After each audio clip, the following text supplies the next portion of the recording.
Hi everyone, so this video is about ways to connect with Narasimha. And if you watched part one of this video series, you know who he is.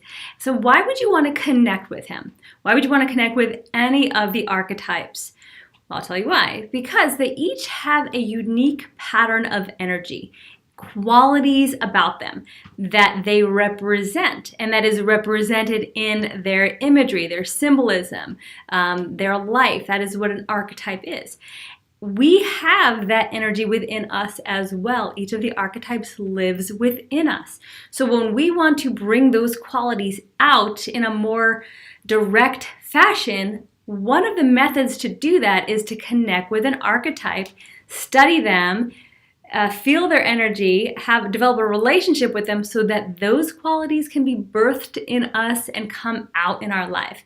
So you would want to do that with archetypes you're attracted to, something you want to map, energy you want to map to. You wouldn't want to do it to something you're not interested in exploring or feeling more into.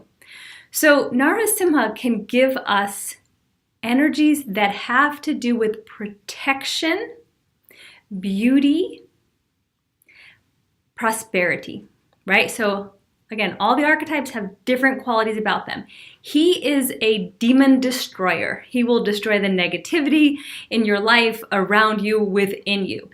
And negativity also comes in the form of karmas. Karmas are our past thoughts and actions that have manifested into current thoughts, current actions, current life situations. If you're not happy with your current life situation, that is one reason why you would want to get rid of or clear your karmas. He's one of the archetypes who can do that. There are others as well. So again, you want to connect with the beings who you have an affection towards, right? You automatically feel something for them. So this being, there's two pictures behind me of him. So ways to connect with him is to get to know him first. Read about his stories. There's many of them. Look at his imagery, his pictures, because the symbolism all represent something different about each being. Specifically, they have weapons, or they have it's what they look like. They sometimes have animal features. They also have things they sit on, ride on, things of that nature. So it all has a particular meaning. You can study that. Another way is to know their mantra, know their name. Call on them to know their name, to bring them towards you. Okay? Then you want to know about their times, their power times. When is a good time to access them? Just like, if you're calling your mom, you want to know when she's available to pick up, right? You should call her like all the time. At some point she'll pick up, right? So same thing with the archetypes. If you call them all the time, at some point they'll pick up. But if you know exactly when they're available and call them then they'll pick up right away, and you didn't have to spend all day trying to call, right? So that's the idea of a power time, and why it's useful for us, because it makes things more efficient, doing the right thing at the right time when it's going to have the most impact. So what are all these things about Narasimha? Well, first of all, you want to know his form. I have a little statue here. This is one way to connect with him, is to get yourself one of these little guys. It's tiny. It's like 1.5 inches or so. And it is Narasimha with Lakshmi on his lap. Lakshmi Narasimha. And so what this represents is the Narasimha who's in a form that is calm, because he has his consort. Lakshmi's keeping him cool. Otherwise, he's pretty darn fierce. If you see this picture, on that side, he's ripping the guts out of a demon. So he comes in several forms, just like most of us. But this form is where he's calm, and he's bringing prosperity to the world with his consort Lakshmi, who brings us wealth. That's the Shrimbrzi goddess. So he can protect you as well. Because if you look at his form, you'll see he has many arms with many weapons. He's got a lion face, so he's very fierce. He's got these claws where he can rip out negativity. He can heal with those claws. He can remove negativity, remove the karma we talked about, and create this protective shield around you. He's someone you want to call upon when you're feeling like you need protection.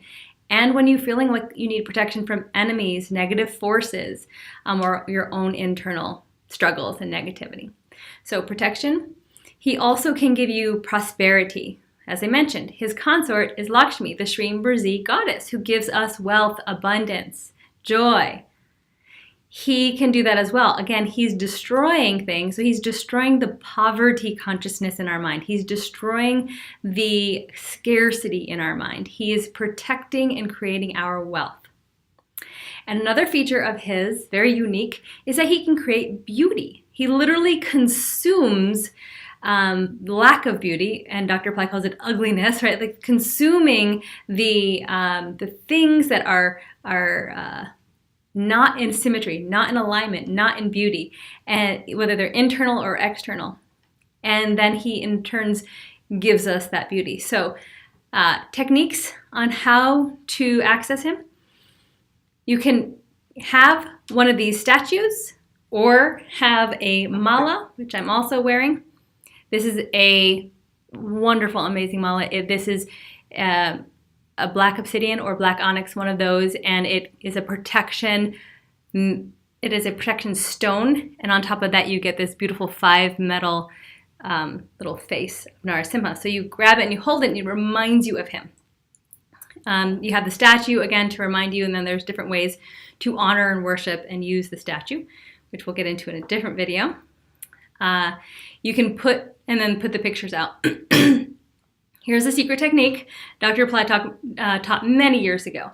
You put one of these objects which represent him on a table or a chair or something, and then you walk around it clockwise direction, chanting his name, Om Narasimhaya Namaha, or just Narasimha, Narasimha, and walking around and praying to him for whatever it is you'd love for him to help you manifest, help you create, or help you destroy. Maybe it's bad karma or some negative situation. That's one technique. Another technique is to call upon him during certain power times. We've mentioned why they're important. His power times are during 13th moons.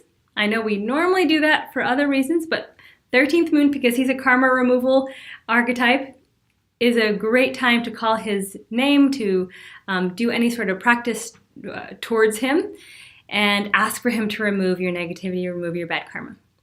And then every day at twilight, so after the sun sets, but before it gets dark, that's twilight. You'll chant his name or his mantra and meditate upon him.